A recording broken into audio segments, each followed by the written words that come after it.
एक ऐसा क्वेश्चन है, डेट हो गई 25।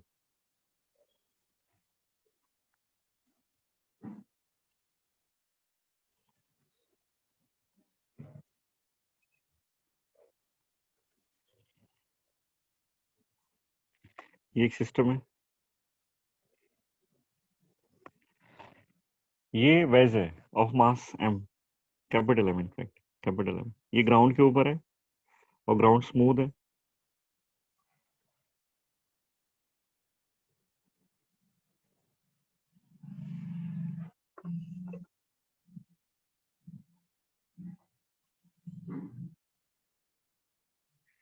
इसके ऊपर एक ब्लॉक रखा हुआ है और यहाँ से एक फोर्स अप्लाई किया जाता है। ये सरफेस भी स्मूथ है।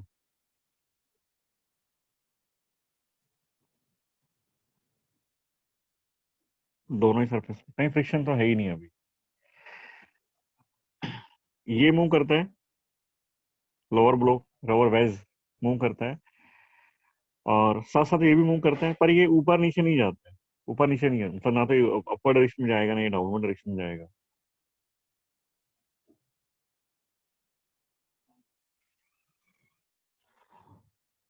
अगर हम रोक देते हैं इसको, अगर ये सपोज ये मोशन में नहीं होता, इसका फोर्स नहीं लगाते हम, तो ये नीचे जाता है, तो नीचे जाता है। अगर फोर्स इंक्रीज कर, बहुत ज्यादा फोर्स लगा देते हैं, ऊपर भी जा सकता है। अभी जो करंट सिचुएशन है, ये फोर्स जो है, इस फोर्स की वजह से, इस फोर्स की वजह से जो इमोशन आता है वेज में, उस वेज के मोशन के रिस्पेक्ट में ये ब्लॉक जो है, ये block of mass small M, ये रेस्ट पर रहता है। तो हमें कैलकुलेट करना होगा फोर्स। पूछा क्या क्या है? देखो, पहले तो find the pseudo force acting. Pseudo force पूछा गया है, यहाँ लिख देते हैं पूछा क्या क्या है। स्यूडो फोर्स बी पूछा गया है कि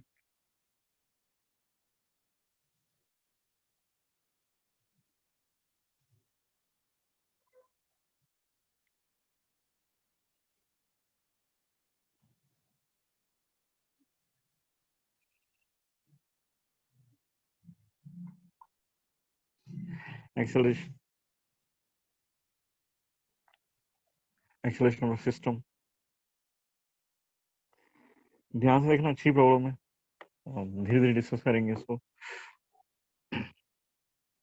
ये रेस्ट पर है, मतलब रेस्ट पर मतलब with respect to this wedge block of mass M is at rest with respect to wedge. Wedge के रिस्पेक्ट में रेस्ट पर है। ये वेज है, ये ब्लॉक है।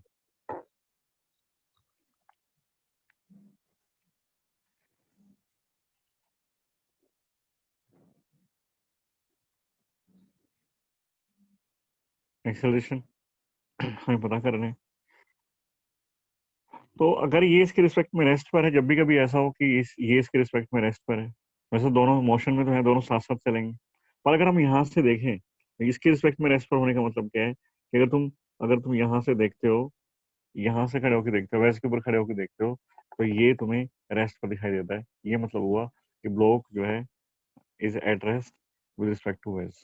ग्राउंड से देखोगे, ग्राउंड से देखोगे तो ये इधर जा रहा है राइट साइड में, क्योंकि फोर्स लग रहा है, वो भी उधर जा रहा है। पर पर ना तो ये नीचे होता है अलोंग द प्लेन, ना ही ऊपर जाता है। जो मान लो पॉइंट फिक्स पी है, पॉइंट पी तो हमेशा यहीं रहता है और साथ साथ चलता रहता है। जितना आगे जाएगा उतना आगे ये भी जाएगा। तो ऐसे केस में जब रिलेटिव मोशन नहीं होता, तो हम पूरे सिस्टम को एक ही मान सकते हैं। हम मान सकते हैं कि पूरा सिस्टम एक ही है और उसका मास है m+m। जब अगर कोई रिलेटिव मोशन नहीं है, तो मैं बोल रहा हूँ ये नीचे नहीं जा रहा है, नहीं ऊपर आ रहा है, यहीं कहीं फिक्स है, जैसे चिपका हुआ है, ये ऐसे ऐसे एक्ट करता है। तो ऐसे केस में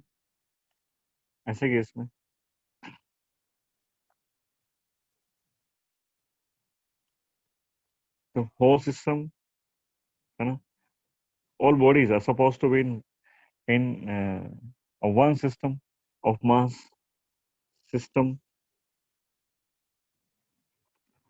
of mass m plus m। और फ्रिक्शन कहीं कोई है नहीं, हॉरिजॉन्टल डायरेक्शन में कोई फोर्स नहीं है, इसके अलावा एक ही फोर्स है और कोई फोर्स नहीं है। अगर मैं हॉरिजॉन्टल में इक्वेशन लिखना चाहूँ, हॉरिजॉन्टल में इक्वेशन लिखना चाहूँ तो F net is equal to F, यही फोर्स और कोई है ही नहीं, एक ही फोर्स है। और हमें पता है कि नेट फोर्स अगर और ये भी है कि फ्रिक्शनलेस है, सरफेस स्मूथ सरफेस है, तो ऑब्वियस है कि मोशन में ही होगा और कुछ ना कुछ एक्सेलरेशन भी होगा। तो net force F will be equal to mass into acceleration. Mass इसका M plus M into acceleration. इसका मतलब ये हुआ कि पूरा सिस्टम जो है एम प्लस एम से आगे जाता है। अब हमें क्या दिखाई दे रहा है कि ये जो पूरा सिस्टम है ये एक्सेलरेट करता है, एक्सेलरेट करता है।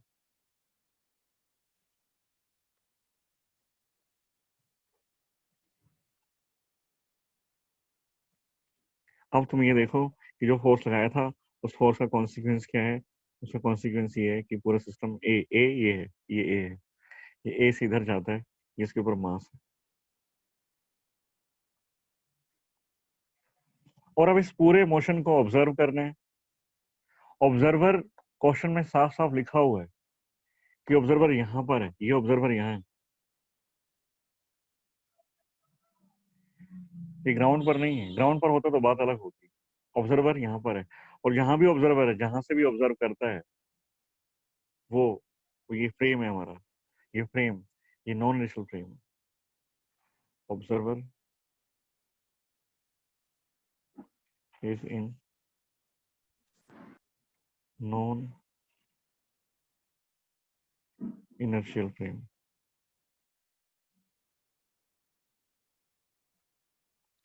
अब नॉन इनिशियल फ्रेम में तो पता है क्या होगा, अगर ये ऐसी जगह से बैठ के देखता है ऑब्जर्वर तो फिर स्यूडो फोर्स लगता है, स्यूडो फोर्स लगता है। और स्यूडो फोर्स के बारे में पता है कि मास उस बॉडी का होगा और एक्सेलरेशन होगा नॉन इनिशियल फ्रेम का। तो जब वो यहीं बैठ के देख रहा है और ये खुद पूरा सिस्टम एक्सेलरेटिंग है, accelerating frame is non initial frame, फिर नॉन इनिशियल फ्रेम में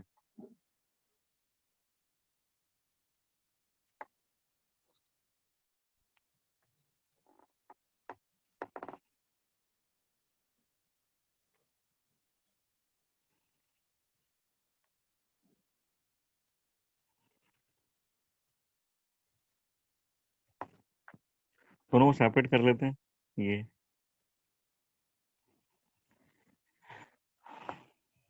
एफबीडी बनाते हैं इसका। देखो अब अलोंग द प्लेन एक फोर्स आता है। अब मैं डायरेक्ट बनाऊं, ये फोर्स बताओगे कितना होगा, ये फोर्स, ये फोर्स और ये फोर्स, बताओगे कितने कितने फोर्स हैं। ये एंगल थीटा है। फोर्सेस मुझे बताओगे ये फोर्स कितना है। इस फोर्स इज इक्वल टू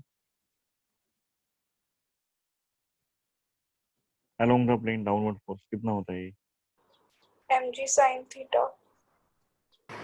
ये एम जी साइन थीटा। दूसरा कंपोनेंट ये एम जी कॉस थीटा, mg ये cos नॉर्मल theta और ये नॉर्मल है। नॉर्मल।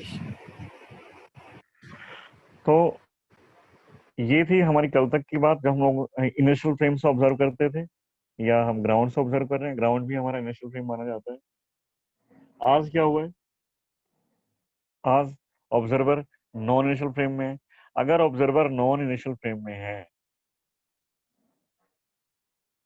तो ऑब्जेक्ट्स के ऊपर जो भी जिसको भी तुम ऑब्जर्व कर रहे हो, हम इसको ऑब्जर्व कर रहे हैं, ये ऑब्जर्वर है, इसको ऑब्जर्व, इसको देख रहे हैं, तो इसके ऊपर एक फोर्स में लगाना पड़ेगा जिसका नाम होगा सूडो फोर्स। वो सूडो फोर्स ही है। सूडो फोर्स होगा किस तरफ, एक्सेलरेशन इधर है नॉन इनिशियल फ्रेम का, इसका अपोजिट डायरेक्शन में मतलब इस तरफ लगेगा। और कितना लगेगा, मास इसका और एक्सेलरेशन फ्रेम का। एम ए साइन मत लगाओ, एम ए। सारे फोर्स हमें पता है कि horizontal sorry along the plane हमने रिजोल्व किए हुए हैं, इस तरफ रिजोल्व किए हुए हैं, ये along the plane and perpendicular to the plane. मतलब सारे फोर्स, क्योंकि सारे फोर्स हमने इस लाइन में ऑब्जर्व किए हैं, ऐसे और इसके परपेंडिकुलर। तो ये जो लाइन है इसमें एम जी साइन थीटा है, इसके परपेंडिकुलर नॉर्मल है, ये एम जी कोस थीटा, सारे ठीक है।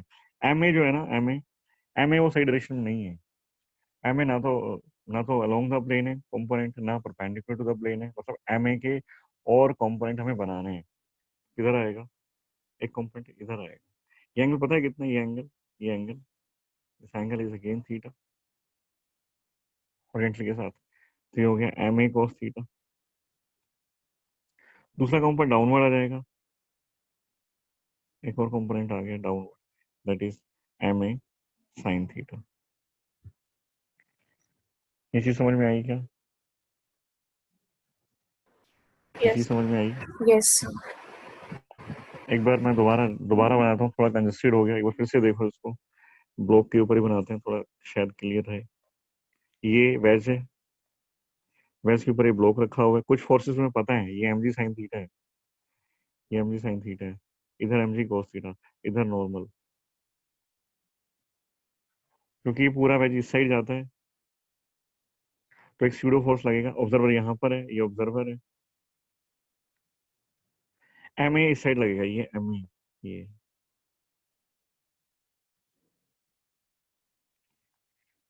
सारे फोर्स हम अलोंग द प्लेन और परपेंडिकुलर टू प्लेन रखना चाहते हैं, तो एम ए के कंपोनेंट बनाएंगे। ये जो ये थीटा है,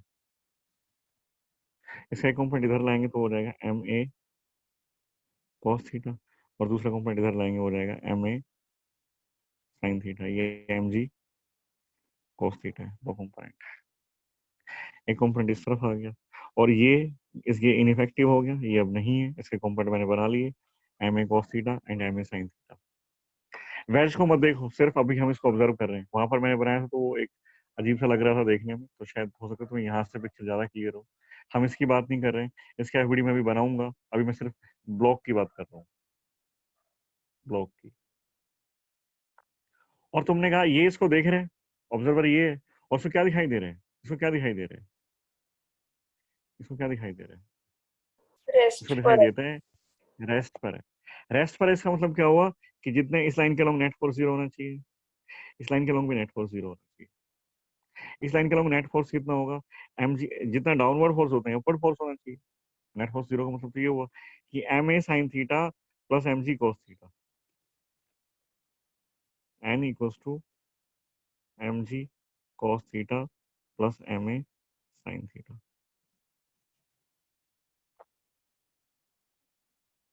और इस लाइन के अलॉन्ग भी नेट फोर्स जीरो होना चाहिए, इसका मतलब ये हुआ कि m A cos theta m ji sine theta, m A cos theta is m ji sine theta. Normalization की जरूरत पड़ेगी हमें, अभी तो जरूरत नहीं है क्योंकि अभी हम लोग फ्रिक्शन नहीं पढ़ रहे हैं, फ्रिक्शन नॉर्मल से ही डील होता है। तो फ्रिक्शन जब हम लोग स्टार्ट करेंगे एक या दो दिन में, तो नॉर्मल हर जगह जरूरत पड़ने वाली है। नॉर्मल इसलिए मैं हर जगह कैलकुलेट करता रहता हूँ ताकि तुम्हें थोड़ा आइडिया मिलता रहे कि नॉर्मल को कैसे हैंडल करना है। M A cos theta and M ji sine theta, M से M cancel, A is equal to G sine theta, sorry G tangent theta, G tangent theta. Acceleration की वैल्यू याद, acceleration is G tangent theta. इस कब, जब ये block with respect to wedge rest पर रहता है, तो ब्लॉक अगर with respect to wedge rest पर रहता है तो acceleration of the wedge is G tangent theta. इसका मतलब क्या हुआ, हम अभी नेक्स्ट इसके बारे में नेक्स्ट पेज पर बात करेंगे, पर उससे पहले मैं ये कहना चाहता हूँ कि हो सकता था ये नीचे जाता हो दिखाई देता, तो जरूर थोड़ी ना ऑब्जर्वर को ये रेस्ट पर दिखाई दे, हो सकता है नीचे जाता हुआ दिखाई दे, हो सकता है ऊपर आता हुआ दिखाई दे। अगर ये नीचे जाता हुआ दिखाई देता तो हम कहते हैं कि m ji sine theta is greater than m A cos theta, और अगर ऊपर आता हुआ दिखाई देता तो हम बोलते हैं कि m A cos theta is greater than m ji sine theta, और नेट फोर्स हम लिख लेते हैं कि नेट फोर्स है, उसका एक्सेलरेशन कुछ ही आएगा, हम वो लिख सकते थे। हमें क्या दिखाई दे रहा है, एम जी साइन थीटा इधर और एम ए कॉस थीटा, क्योंकि रेस्ट पर है तो नेट रेस्ट पर मतलब क्या हुआ, नेट फोर्स जीरो होना चाहिए। तो नेट फोर्स जीरो मतलब एम जी साइन थीटा इधर है और एम ए कॉस थीटा इस तरफ है, और दोनों इक्वल ऑपोजिट होने चाहिए, तभी नेट फोर्स जीरो हो पाएगा। हमें कंडीशन मिली। इसका मतलब क्या हुआ, हमने पता क्या कैलकुलेट कर लिया,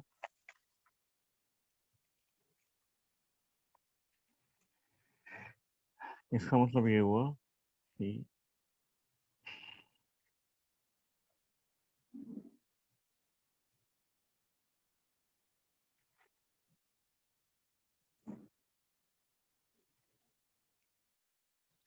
ये स्टेट है बिल्कुल ऐसे, ये, और ये नीचे जाता है, ये रेस्ट पर है,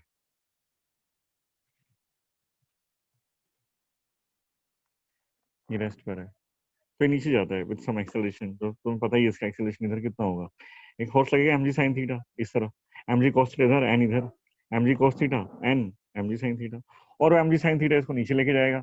mg sin theta net force है, तो एक्सेलरेशन जो आएगा इस लाइन के along that will be g sin theta, तो g sin थीटा होगा।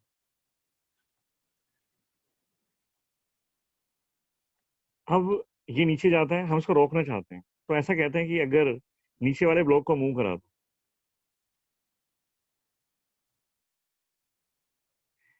इसको, ये जो वेज है ना, acceleration of veg is a, और ये जो हमने लास्ट कंक्लूड किया उसका मतलब बता रहा हूँ मैं तुम्हें। ए तुम्हारा है जी टेंजेंट थीटा, और थीटा ये एंगल, और सरफेस स्मूथ है, याद रखना ये बात मैं स्मूथ सरफेस के लिए बोल रहा हूँ।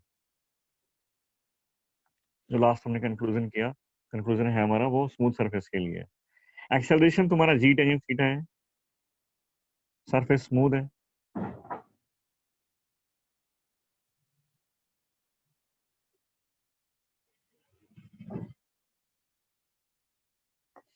तो ये ब्लॉक कहीं मूव ही नहीं करेगा, ये नीचे जाएगा ही नहीं, जैसे यहाँ जाता हुआ दिखाई दे रहा है, यहाँ जाएगा ही नहीं। अगर if acceleration is equal to g tangent theta, the block over the wedge remains at rest। ये एप्लीकेशन बहुत बार यूज होती है, कुछ क्वेश्चंस में मिलेंगे। अगर ये इसका वेज का एक्सेलरेशन जी टाइम थीटा हो गया, तो ये कहीं नहीं जाएगा, इसके ऊपर आराम से बैठा रहेगा, इस चिपका दिया है ऐसे रहेगा। अगर ये वेज इधर जाएगा तो इधर चला जाएगा, पीछे जाएगा तो पीछे चला जाएगा, मतलब ऐसे ही रहता है। तो A is G time theta, तो रेस्ट पर है। कभी ऐसा हो गया if A is greater than tan theta, A की वैल्यू टेन थीटा से ज्यादा हो गई जी टेन थीटा से, तो ये ब्लॉक ए जब डोमिनेट करेगा, तो ए किसको किस साइड लेना चाहता है, लेके जाना चाहता है, पता है हो क्या रहा है, इधर लेके जाना चाहता है एम जी साइन थीटा। इसको सूडो फोर्स का कंपोनेंट इधर आता है, वो एम ए कॉस थीटा, दोनों इक्वल हो जाते हैं। एम ए कॉस थीटा चाहता है ये इधर चला जाए, एम जी साइन थीटा चाहता है इधर चला जाए, और दोनों इक्वल होते हैं, कहीं नहीं जाता। जब दोनों इक्वल होते हैं तो इसका मतलब ये होगा कि एक्सेलरेशन की वैल्यू जी टेंजेंट थीटा है। कर कभी ऐसा हुआ कि तुम्हारा एक्सेलरेशन जो है ए जो है वो जी टेंजेंट थीटा से ज्यादा है, तो इस साइड जो फोर्स लगता है ना एम ए कॉस थीटा, इस साइड जो फोर्स है एम ए कॉस थीटा, इस तरफ फोर्स है एम जी साइन थीटा, लिख देते हैं इसको, ये एम ए कॉस थीटा है सूडो फोर्स के अकॉर्डिंग, ये एम जी साइन थीटा है। अगर तुमने ए को इंक्रीज कर दिया तो ये ऊपर जाएगा। If A is greater than g tan theta, the block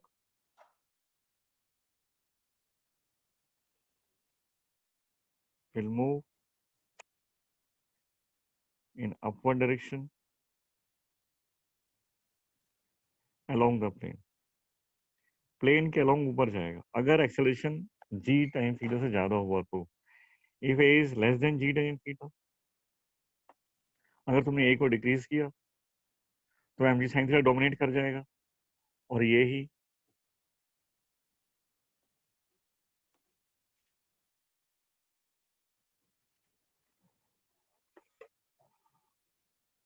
acceleration ए इधर है, इस A is less than ji time theta, तो फिर ये इस तरफ जाएगा, एम जी साइन थीटा इधर, एम ए कॉस थीटा इधर। अगर ये लेस हो गया, ये ग्रेटर हो गया, तो ऑब्वियस इधर जाना चाहिए, इस तरफ मूव करेगा, ये इस तरफ मूव करेगा। इक्वेशन तुम लिख सकते हो आराम से, कितना होगा, m ji sine theta minus m A cos theta is equal to M a prime. नया एक्सेलरेशन आएगा इसका, वो इस ब्लॉक का acceleration with respect to veg.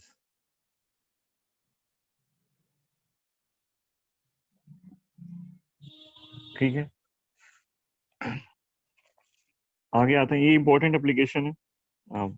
तुम्हें क्वेश्चन भी मिलेंगे, डायरेक्ट ये भी मिलेगा क्वेश्चन, इसके ऊपर बेस्ड भी मिलेंगे। तो तुम ये ध्यान रखना, जब भी ये कहा जाए कि block over the wedge smooth surface के लिए ये कहा जाए कि block over the wedge is at rest, it means the acceleration of wedge obviously that will be g tan theta. तुम्हें कुछ कैलकुलेट करने की जरूरत ही नहीं, ये बात अपने दिमाग में डाल लो कि अगर ऐसा कुछ होता है कि ये रेस्ट पर रहता है इसके रिस्पेक्ट में, तो एक्सेलरेशन जी tan थीटा है इस वेज का।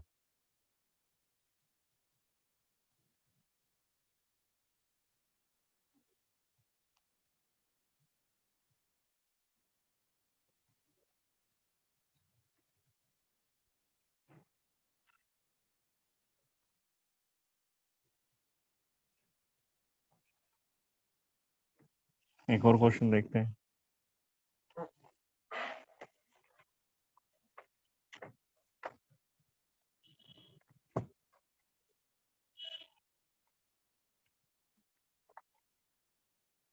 A bob of mass m is equal to 50 gram is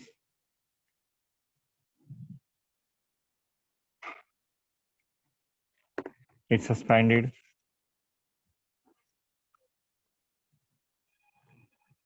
from the ceiling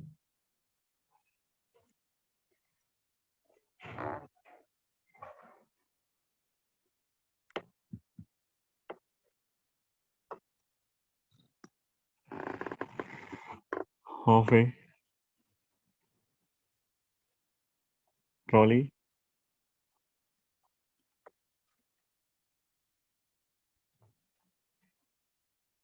by light inextensible string.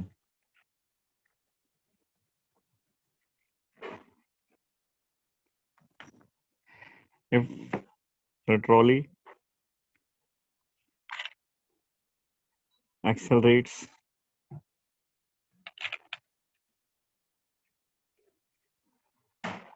horizontally, the string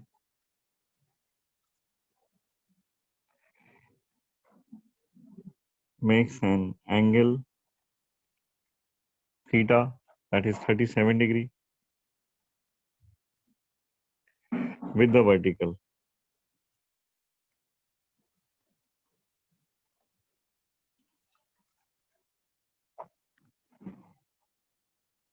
Find the acceleration.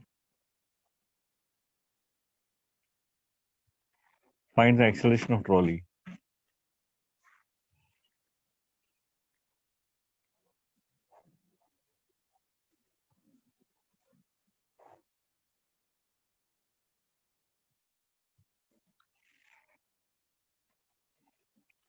ये एक्सेलेरेट करती है इस साइड, एक्सेलरेशन पता नहीं है, कैलकुलेट करना है। ये ट्रॉली है, ट्रॉली में स्ट्रिंग है, सॉरी एक बॉब हैंग किया हुआ है, इसको सस्पेंड किया हुआ है।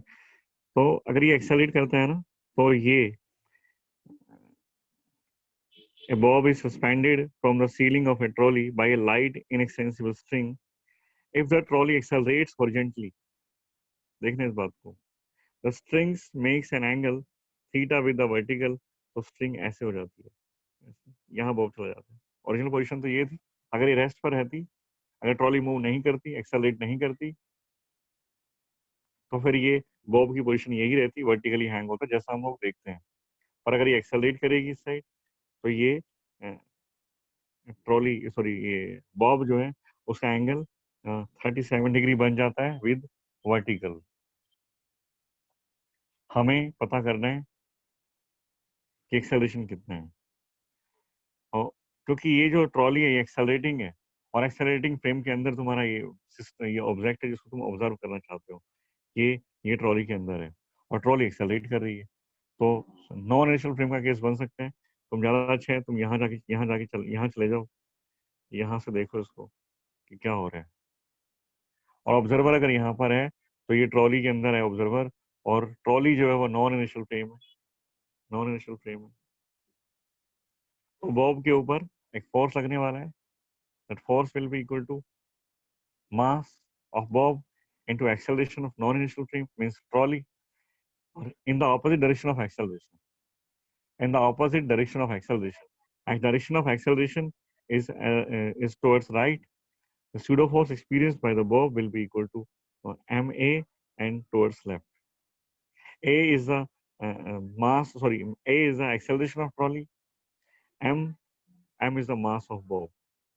ये pseudo force लगा है डाउनवर्ड डायरेक्शन में, ये mg, और इधर टेंशन, इधर टेंशन, और टेंशन हमेशा पुल करती है, ऑब्जेक्ट से बाहर की तरफ निकलती है। तो ये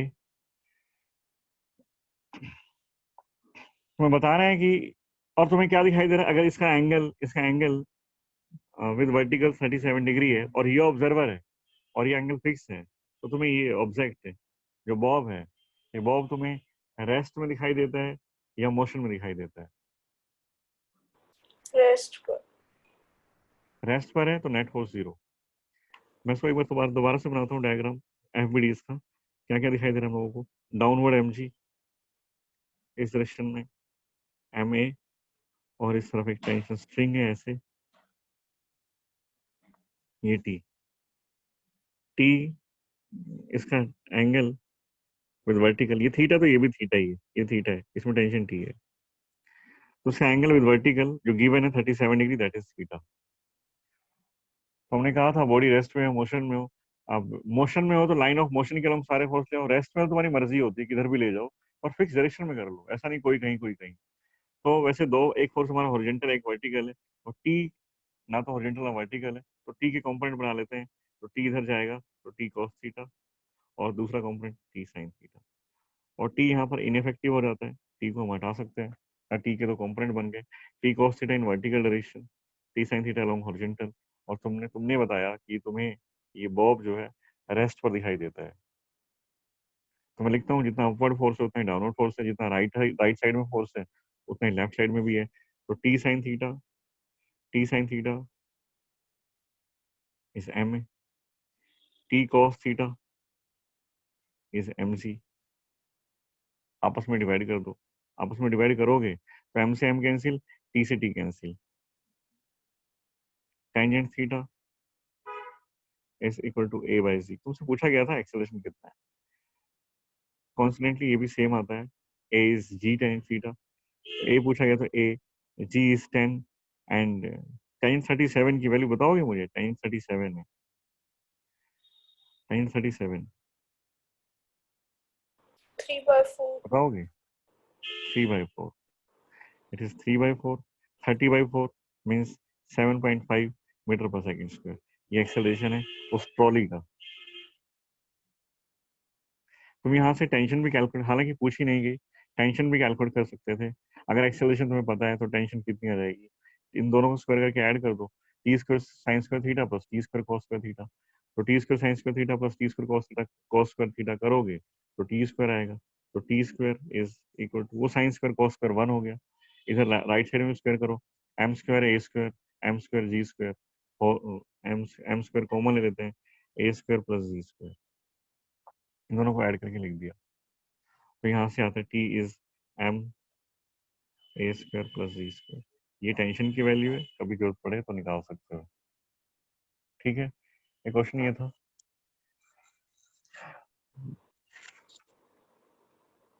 सर यहाँ पे जो एक्सेलरेशन की वैल्यू जी tan थीटा आई है, ये मतलब कोइंसिडेंटली आई है या इसका मतलब कोई भी उसका ऑब्जेक्ट अगर उसका ऐसे नॉर्मल में रेस्ट में है तो उसका एक्सेलरेशन यही होगा? ऐसा मतलब उस क्वेश्चन से इसको रिलेट नहीं कर सकते, उस क्वेश्चन से इसको रिलेट नहीं कर सकते, हालांकि काफी कुछ रिजेम्बलेंस है, इसको अभी थोड़े दिन बाद इसको सर्कल में घुमाएंगे तो कुछ और भी चीजें निकल करके आएंगी, पर उससे इसको रिलेट मत करो, ये कॉन्सिडेंट मानो अभी तो, क्योंकि इसको अगर सुलझाने की कोशिश करोगे ना तो उलझ से जाओगे, तो जो आगे चलोगे ना थोड़ा सा और वर्क पार एनर्जी, जब हम पहुंचेंगे शायद से नेक्स्ट चैप्टर तुम्हारा वर्क पार एनर्जी है, वहां पर सर्कल आएगा, और सर्कल जब आएगा तो वहां तुम्हें काफी कुछ चीजें और क्लियर हो जाएगी वहां पर। अभी तो ये मानो कि कोइंसिडेंस है कि वहां और यहाँ सेम होता है, क्योंकि उसका एफबीडी बिल्कुल अलग है, इसका एफबीडी बिल्कुल अलग है, हम सेम तो वैसे भी नहीं बोल सकते, है ना? तो एक क्वेश्चन और कराते हैं, स्ट्रिंग पुली सिस्टम भी एक्सेलरेट करती है, तुम्हें मिलेगा भी ये क्वेश्चन, ऐसे क्वेश्चन मिलेंगे। एक केबिन है, केबिन मतलब है ये कोई बॉक्स है, सपोज एलिवेटर है, एलिवेटर मान लेते हैं, एलिवेटर, ये एलिवेटर है, ये एलिवेटर जो है अपवर्ड डायरेक्शन में एक्सेलरेट करता है विद ए नोट, और इसमें इसमें इसमें स्ट्रिंग पुली सिस्टम है, हमने कल डिस्कस किया था, ये M1 है, ये M2 है, find the acceleration of M1 and M2 with respect to elevator, with respect to elevator. Elevator के रिस्पेक्ट में पूछना चाहता है, मतलब एलिवेटर के ऊपर जाके देख लो उसको, फिर तो बाहर से क्यों देख रहे हैं? अगर तुम बाहर से खड़े होकर देखोगे तो तुम्हें जो इसका एक्सेलरेशन दिखाई देगा, that acceleration will be with respect to ground. तो जिसके रिस्पेक्ट में पूछा गया ना, वहीं से जाके देखो। उसने पूछा acceleration of m1 and m2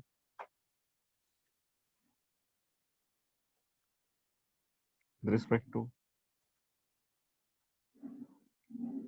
elevator. तो तुम यहाँ पर हो, यहाँ पर हो। अब जब तुम इसको देख रहे हो किसी ऐसी जगह से या किसी ऐसे फ्रेम से जो एक्सेलरेटिंग है, तो ये फ्रेम तुम नॉन इनिशियल फ्रेम के अंदर हो। और जब तुम नॉन इनिशियल फ्रेम से चीजें ऑब्जर्व करते हो,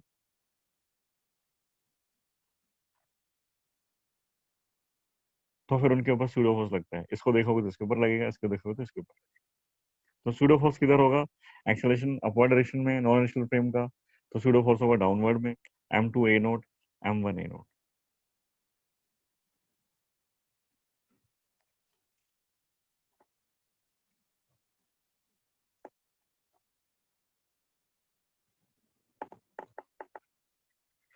हो क्या रहा है देखो, ये टेंशन, ये टेंशन, ये स्ट्रिंग तो लगा देते हैं, टी टी, टेंशन है दोनों में। जो तुम्हें पता है वो तो कर ही देते हैं, m2g m1g। साथ में आज तुम लोग इस पूरे सिस्टम को ऑब्जर्व करते हो एलिवेटर से। तो एलिवेटर का एक्सेलरेशन की वजह से, मतलब एलिवेटर नॉन इनिशियल फ्रेम है, तो एलिवेटर में से तुम ऑब्जर्व कर रहे हो तो सूडो फोर्स लगेगा। ये अपवर्ड डायरेक्शन में एक्सेलरेशन, सूडो फोर्स नीचे लगेगा। कितना? मास तो इसी का होगा m2 a नोट, इसके ऊपर भी नीचे ही लगेगा m1 a नोट। और तुम यहाँ से देख रहे हो, बाहर से नहीं देख रहे हो, यहाँ से देख रहे हो। यहाँ से देख रहे हो तो क्या दिखाई दे रहा है तुम्हें? वो दिखाई देता है कि ये जो है नीचे आता हुआ दिखाई दे रहा है। m2 is greater then m1, जैसे ये पोजीशन दी हुई है, m2 नीचे की तरफ है, तो इसका एक्सेलरेशन a है और इसका डाउनवर्ड, इसका अपवर्ड है। ये जो a मैंने मार्क किया है, ये जो a एक्सेलरेशन है, ये है तुम्हारा एलिवेटर से देखने पर। बाहर से देखेंगे तो हमें m1 और m2 का एक्सेलरेशन कुछ और दिखाई देगा।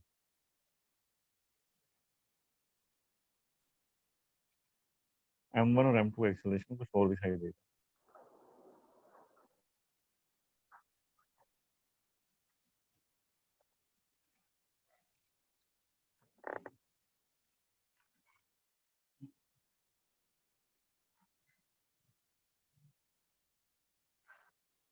तो अब हमें ये m2 तो नीचे जाता हुआ दिखाई दे रहा है एक्सेलरेशन, ये अपवर्ड डायरेक्शन में। तो मान लेते हैं डाउनवर्ड पॉजिटिव है, तो इसकी इक्वेशन लिखते हैं m2g plus m2 a naught minus t is equal to m2 a। Downward acceleration है पॉजिटिव साइन के साथ। इसकी equation m1g plus m1 a naught minus t is m1 a। Upward acceleration तो माइनस साइन, सब्ट्रैक्ट कर दो, ये minus t plus t हो गया cancel. m2g minus m1, m2 a naught minus m1 a naught, तो ये हो गया g minus a naught. Direct direct लिख दूं क्या मैं? m1 प्लस m2 दोनों से कॉमन है और g माइनस a नोट। चलो एक स्टेप लिख देते हैं, कंफ्यूजन हो जाएगा। क्या लिखें कि m2g minus m1g plus m2 a naught minus m1 a note is m2 plus m1 a। यहाँ से a कॉमन ले लिया, यहाँ से g कॉमन ले लो, m2 minus m1 g plus m2 minus m1 a note is m2 plus m1 a। m2 minus m1 यहाँ भी और यहाँ भी, तो m2 माइनस m1 कॉमन ले लो, m2 माइनस m1 कॉमन लिया, तो यहाँ g और यहाँ a नोट और बीच में प्लस है, g प्लस a नोट m2 plus m1 a। Acceleration आ गया m2 minus m1 g plus a नोट m2 प्लस m1। और इसे a की वैल्यू किसी भी इक्वेशन में पुट करोगे तो t आ जाएगा।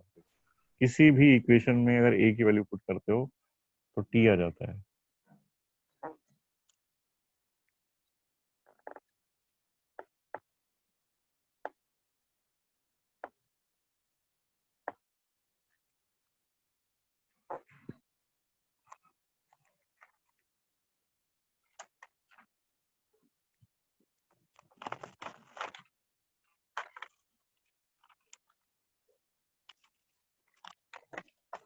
एक और करते हैं, एचसी वर्मा का क्वेश्चन है, अच्छा क्वेश्चन है काफी।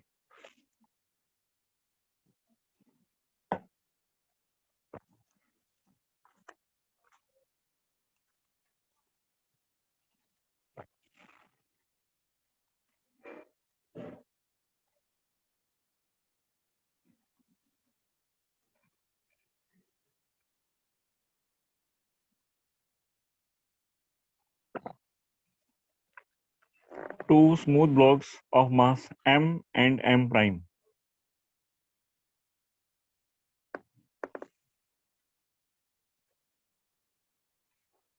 connected by a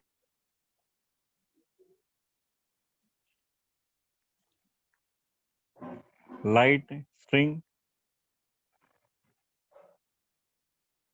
are moving on a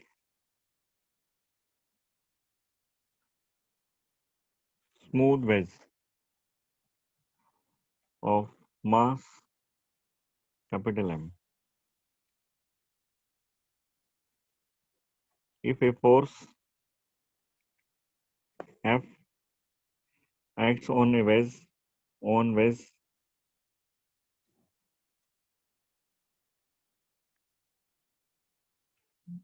the blocks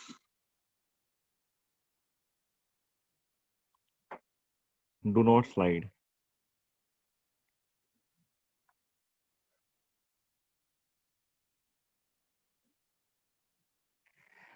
Relative to the wedge. Relative to the wedge. Find the acceleration of wedge and value of F. Find acceleration of wedge. दूसरा है value of F.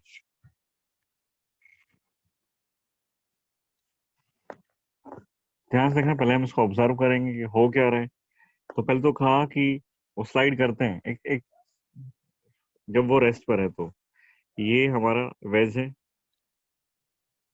Veg suppose ये हो गया और ये ground के ऊपर ऐसे है।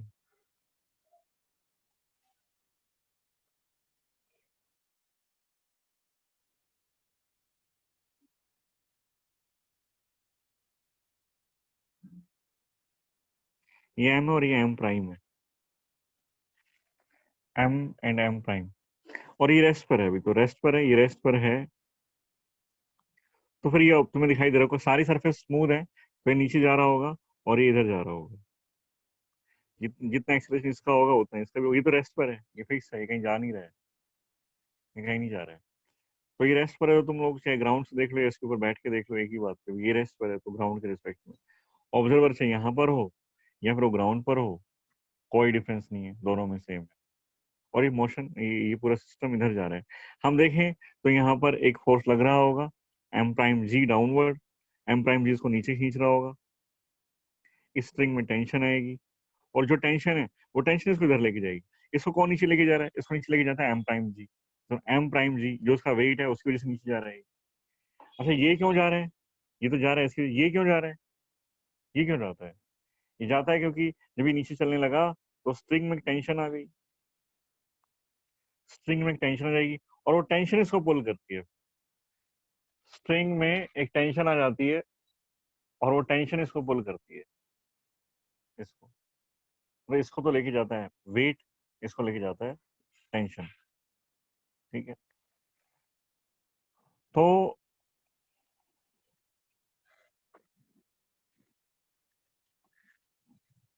इसके ऊपर कोई फोर्स लगा दिया वेज के ऊपर, सेकंड पिक्चर में देखते हैं।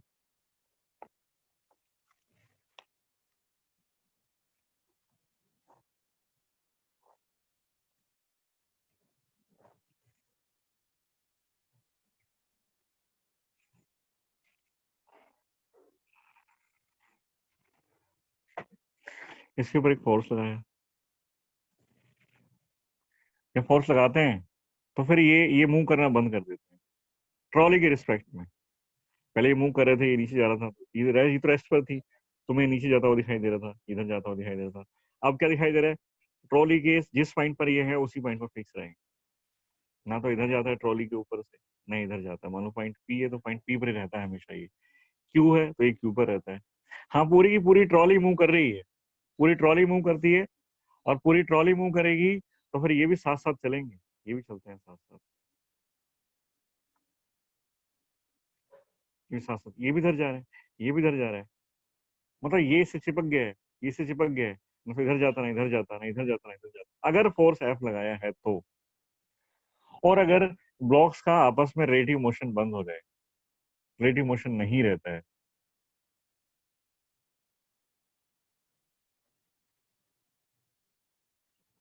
तो फिर हम उस पूरे को एक सिस्टम मान सकते हैं कि पूरा का पूरा एक ही सिस्टम है ऑफ मास m प्राइम। हम लिखेंगे F is equal to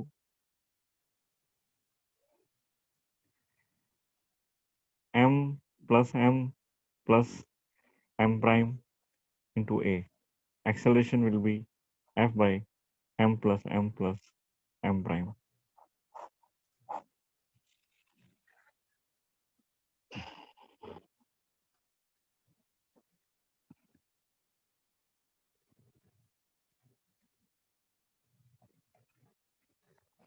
F हालांकि गिवन नहीं है, पर अभी तो हम लोगों ने मान लिया कि F है, तो सारी चीजें हम लोग देखेंगे। हो क्या है, अब देखो इसका एफबीडी बनाते हैं, इसका भी एफबीडी बनाते हैं। ऑब्जर्वर यहाँ पर है भाई, यहाँ से देखोगे तुम, और इसके ऑब्जर्वर को ट्रॉली के ऊपर से, ट्रॉली के रिस्पेक्ट में तो इमोशन में है ही नहीं। हालांकि अगर हम ग्राउंड से देखें तो सब चीजें इधर जा रही है, जैसे ट्रेन में बैठे और ट्रेन आगे जा रही होती है, पर ट्रेन के अंदर जो बैठा है उनको सब चीजें फिक्स दिखाई देती है कि सामने वाला बंदा यहाँ बैठा हुआ है, एक मेरे साइड में बैठा हुआ, और वो सब रेस्ट पर है, उसको मोशन में दिखाई नहीं देते। पर जो बाहर से देख रहा होता है तो वो पूरी ट्रेन को देखेगा तो ट्रेन उसको मोशन में दिखाई देती है, उसके अंदर जो लोग बैठे हुए हैं वो भी उसको मोशन में दिखाई देते हैं। बिल्कुल ये वही सिचुएशन है कि ये ट्रॉली के ऊपर है तो ये उसको रेस्ट पर दिखाई देता है, ये भी उसको रेस्ट पर दिखाई देता है। तो मैं इनके एफबीडी बनाना चाहता हूँ, एफबीडी। अब ये तो हमें पता लग गया, पता नहीं कितना है इसका फोर्स, एफ की वैल्यू पता नहीं कितनी है। मैंने मान लिया कि पूरे सिस्टम का एक्सेलरेशन ए इस साइड है, एक्सेलरेशन ए इस साइड है, तो एफबीडी क्या बनता है, एक तो एफबीडी बनेगा इसका एम का बनाते हैं, और एक एम प्राइम, इसके यहाँ स्ट्रिंग है, और एम प्राइम ये इसके यहाँ स्ट्रिंग है। पहले अपने जो जो फोर्स हमें बहुत अच्छे से पता है कि एम जी तो लगेगा ही लगेगा, एम प्राइम जी तो लगेगा ही लगेगा। स्ट्रिंग में टेंशन मान लेते हैं टी है, तो ये टी हो गई, यहाँ पर ये टी। ये एम जो है ट्रॉली के ऊपर रखा हुआ है, एम का ट्रॉली के साथ कांटेक्ट फोर्स होगा नॉर्मल, तो ये एम जो है ट्रॉली के ऊपर लगाएगा, पहले ट्रॉली भी बना देते हैं, ये ट्रॉली है,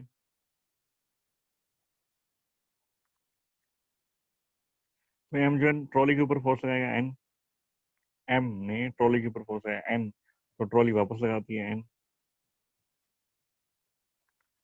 और अब तो ये ट्रॉली एक्सेलरेटिंग है, अगर एक्सेलरेटिंग है तुम यहाँ से इसको देख रहे हो और तुम्हें रेस्ट पर दिखाई देता है, तो अगर तुम ऑब्जर्वर यहाँ पर हो तुम, तो इसके ऊपर एक सूडो फोर्स भी लगेगा, opposite to the direction of accel non accelerating frame, sorry non inertial frame, तो इस तरफ एक फोर्स लगेगा, वो फोर्स होगा मास तो इसी का, एक्सेलरेशन ट्रॉली का। ए। इसके ऊपर भी अब इसको देखो एम प्राइम को, एम प्राइम ट्रॉली के कांटेक्ट में है, एम प्राइम ट्रॉली कांटेक्ट में है, और ये पूरा सिस्टम इधर जा रहा है, तो पहले ट्रॉली जो है वो एम प्राइम के ऊपर फोर्स लगा रही होगी, ट्रॉली ट्रॉली एम प्राइम के ऊपर इधर फोर्स लगाएगी ऐसे, और मान लेते हैं एन प्राइम,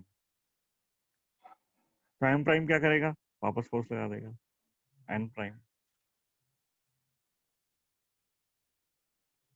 और पूरा सिस्टम जा तो इधर ही रहे, तो सिस्टम जा तो एम प्राइम भी जा तो इधर ही जा रहा है ना, क्योंकि इसके साथ है। अब ट्रॉली जाएगी तो वो भी आगे जाएगा, क्योंकि इसको भी तुम देख रहे हो, एम प्राइम को देख रहे हो यहाँ से, और ये जो ऑब्जर्वर है ये नॉन इनर्शियल फ्रेम में है। नॉन इनर्शियल फ्रेम में अगर कोई चीज ऑब्जर्व की जाती है तो उसके ऊपर स्यूडो फोर्स लगता है, and that pseudo force will B opposite इस तरफ, कितना, एम प्राइम ए, ए एक्सेलरेशन मैंने इसका माना है ए। बस अब इनकी इक्वेशन लिख दो दोनों, नेट फोर्स 0 एन, तो ना तो ये मूव करता हुआ दिखाई दे रहा है उसको, ना ये मूव करते दिखाई देता है, तो लिख देंगे N equals to M C, N equals to M C vertical में, एन इक्वल्स टू वर्टिकल में लिखेंगे N equals to M G, यहाँ से लिखेंगे T is equal to M A, इसके लिए लिखेंगे T is equal to M prime G, यहाँ से इसके लिए vertical upward downward T equals to M prime G, और यहाँ से लिखेंगे N prime equals to M prime ए, हालांकि जरूरत नहीं है, N prime equals to M prime A. तो ये टेंशन है, ये भी टेंशन है, दोनों इक्वेट कर सकते हैं हम लोग, M A is equal to M prime G, तो ए कितना आया, M prime by M into G, ये एक्सेलरेशन आ गया, एक्सेलरेशन ऑफ ट्रॉली, ताकि ये रेस्ट पर रहे।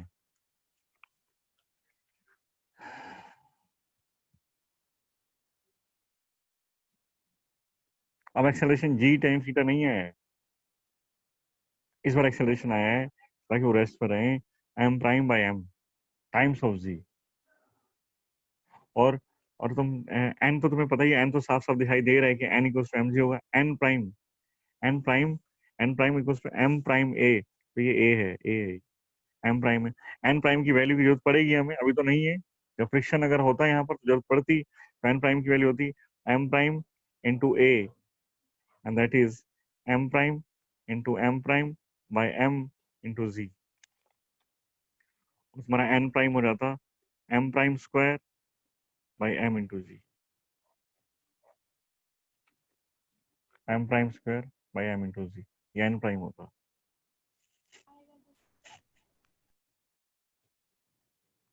टी,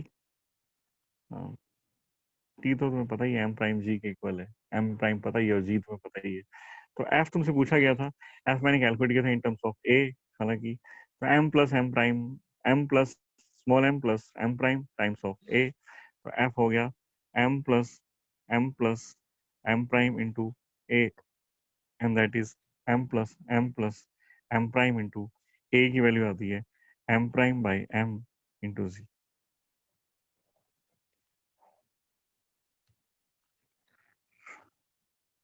टफ तो नहीं है ये, टफ तो नहीं लगा तुम लोगों को?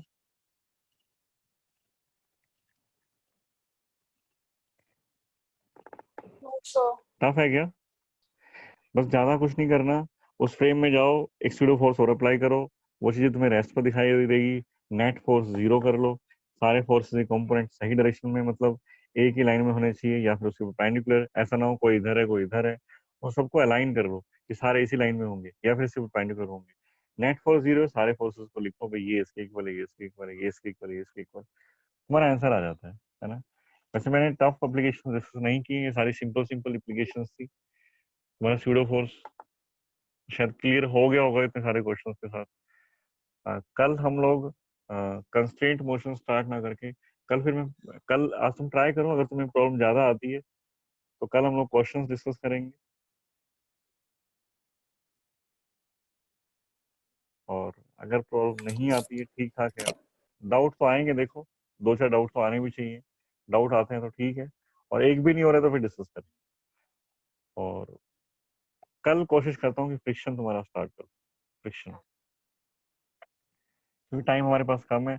उसके बाद फिर कंस्ट्रेंट मोशन, एक दूसरे से रिलेटेड किस किस स्ट्रिंग हो सकती है, तो फ्रिक्शन पर एक बार थोड़ा सा काम कर लो, उसके बाद लास्ट में कंस्ट्रेंट मोशन करवा देंगे, कैसे उसको डील करना है।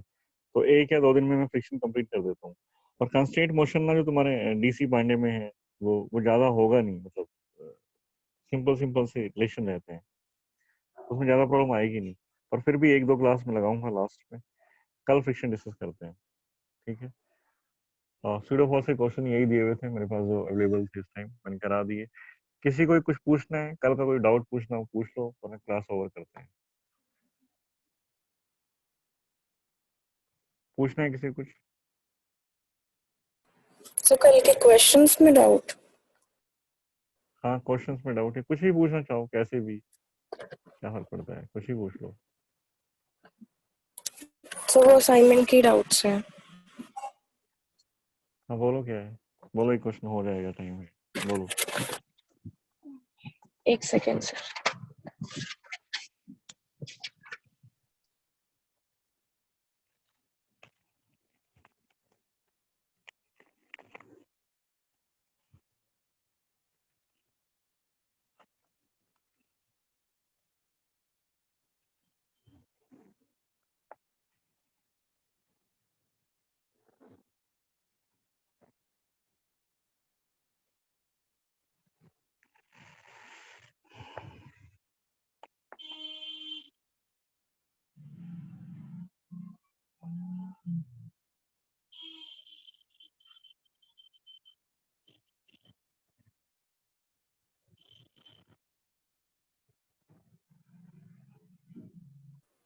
सर 5.1 का question number 5।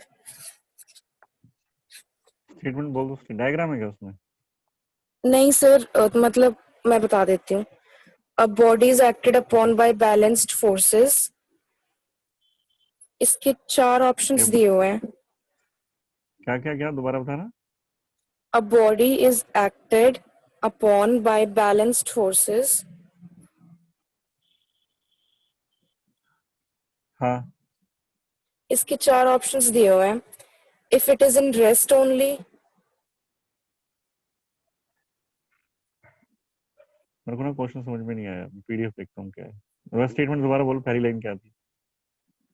a body is body, acted upon a body is acted upon by balanced forces। मतलब एक बॉडी के अच्छा ऊपर अच्छा, हाँ बैलेंस ठीक है। फोर्सेस लग रहे हैं। तो उसके हाँ 4 हाँ ऑप्शंस हाँ। दिए हुए हैं कि अगर वो रेस्ट में है, या फिर उसकी कांस्टेंट स्पीड है, या उस पे हम्म। इवन नंबर ऑफ फोर्सेस लग रहे हैं, या फिर वो एक्सेलरेट नहीं कर रहा है। एक्सेलरेट नहीं कर रहा है। देखो, बैलेंस फोर्स मतलब net force yes zero. Yes net sir. Force zero का मतलब है बॉडी जिस स्टेट में है उसी स्टेट में रहती है। बॉडी की स्टेट चेंज नहीं हो सकती, नेट फोर्स जीरो है तो। और स्टेट क्या होती है? या तो वो रेस्ट में है तो रेस्ट में रहेगा, मोशन में है तो मोशन में रहेगा विद कांस्टेंट वेलोसिटी। रेस्ट में है तो यस रेस्ट में सर। रहेगा, मोशन में है तो मोशन में रहेगा विद कांस्टेंट वेलोसिटी। और net force zero, acceleration zero हो गया, एफ इक्वल्स टू एम में, तीन स्टेटमेंट हो गई। तो फर्स्ट, वो रेस्ट में है तो रेस्ट में रहेगा, मोशन में है तो मोशन में रहेगा, और एक्सेलरेशन जीरो होगा। तीन बातें कंक्लूड करते हैं हम लोग, है ना। तो पर हमें ये नहीं बताया कि बॉडी की स्टेट क्या है, बताया गया है क्या? Yes sir. स्टेट के बारे में बताया, नहीं स्टेट सर, क्या है ऐसा तो बॉडी? कुछ नहीं बताया। तो फिर हम नहीं बता सकते कि वो रेस्ट में है, मोशन नहीं में। सर, ऐसा तो कुछ हम नहीं ये बता बताया। सकते हैं, हाँ, तो फिर हम भी नहीं बता सकते कि वो रेस्ट में है, मोशन में।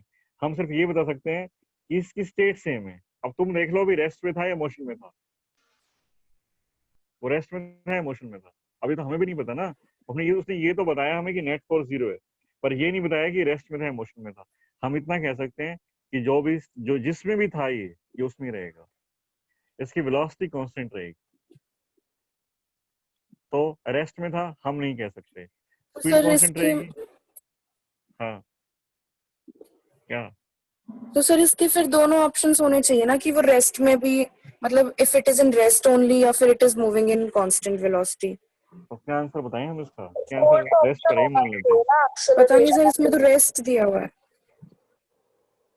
हाँ मतलब कि हाँ, ये भी होना चाहिए कि एक्सेलरेट नहीं कर रहा है। वही सर, एक्सेलरेशन नहीं इसका होगा, ऑप्शन सर ये दिया हुआ है कि रेस्ट में है। रेस्ट में। हाँ तो सर, इसका रेस्ट तो आंसर सिर्फ तो तब यही बोल दिया हुआ सकते हैं है। हम लोग जब वो इनिशियली रेस्ट पर हो, वो तब रेस्ट पे होगा। ऐसा नहीं है कि मतलब कोई बॉडी मूव कर रही है, उसके ऊपर नेट फोर्स जीरो हो गया तो फिर वो रेस्ट पर, ऐसा नहीं है। ये हम स्टेट के ऊपर, स्टेट सेम रहे, देखो इस चीज को ना ऐसे मतलब लिंक मत करो रेस्ट मोशन। जब बॉडी के ऊपर नेट फोर्स 0 होता है तो बॉडी की स्टेट सेम रहती है, इतना तो मैं ध्यान रखना है। अब स्टेट क्या है, वो स्टेट तो क्वेश्चन देने वाला बता सकता है कि किस स्टेट में है। अब इट स्टार्ट्स फ्रॉम रेस्ट ऐसे बोलते हैं ना कई बार, तो रेस्ट में है, इसमें तो ये स्टार्टिंग में 0 पर था और उसने स्टेट नहीं बताई, तो तुम नहीं बता सकते कि स्टेट क्या है, तुम नहीं बता सकते। तो तुम सिर्फ इतना बता सकते हो कि नेट फोर्स अगर 0 है ना तो एक्सेलरेशन 0 होगा, ये बात फिक्स है। और एक्सेलरेशन 0 है तो वेलोसिटी कांस्टेंट है, तुम ये बता सकते हो। ये नहीं बता सकते कि वो रेस्ट में था या मोशन में था, ऐसे नहीं बता सकते, ठीक है ना। या फिर क्वेश्चन के स्टेटमेंट में थोड़ा सा देखो, कई बार ना स्टेटमेंट में एम्बिगिटी होती है, हम नहीं समझ पाते कि क्वेश्चन क्या कहना चाह रहा है। अभी ऐसा कि एक बॉडी रखी हुई है, उसके ऊपर फोर्स लगना स्टार्ट हुए, एक बॉडी रखी हुई है, एक बॉडी के ऊपर फोर्स लगना, एक्ट करना स्टार्ट करते हैं, मतलब force, balance forces are acted.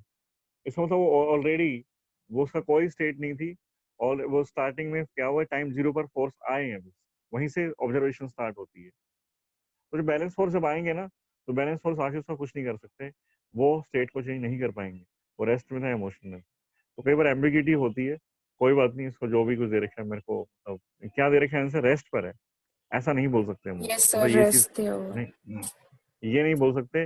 Rest में था तो रेस्ट में रहेगा, मोशन में था तो मोशन में रहेगा with constant velocity, constant speed तुम बोल सकते हो। एक्सेलरेशन, बस एक चीज तुम बोल सकते हो कि एक्सेलरेशन 0 होगा, ये बात श्योर है। वो रेस्ट पर होगा, श्योर नहीं है, ये चीज श्योर नहीं है, ठीक है। कई बार क्वेश्चन की लैंग्वेज ओके में सर। एम्बिगिटी होती है, वो जो राइटर लिखना चाह रहा है शायद वो उसके दिमाग में ये चल रहा है कि अगर बॉडी रखी हुई है और उसके ऊपर आके बैलेंस फोर्स लग जाए तो बॉडी क्या करेगी, तो बॉडी रेस्ट पर ही रहेगी। कई बार ना क्या होता है कि क्वेश्चन की लैंग्वेज इस तरह से हो जाती है कि राइटर कुछ और बोलना चाहते हैं और हम उसको समझ नहीं पाते, या वो अपना एक आध वर्ड मिस कर जाते हैं लिखते टाइम, वो अपने दिमाग में चलता रहता है और लिख लिख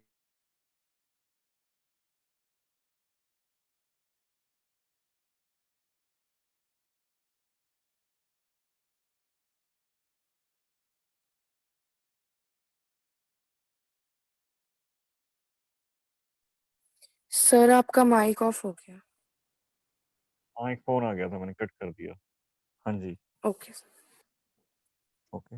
ओके। सर, और डाउट बताने हैं? नहीं है, बस 8:18 हो गए, मेरे को नेक्स्ट क्लास स्टार्ट करनी है। Okay sir. ठीक, कल करते हैं, कल।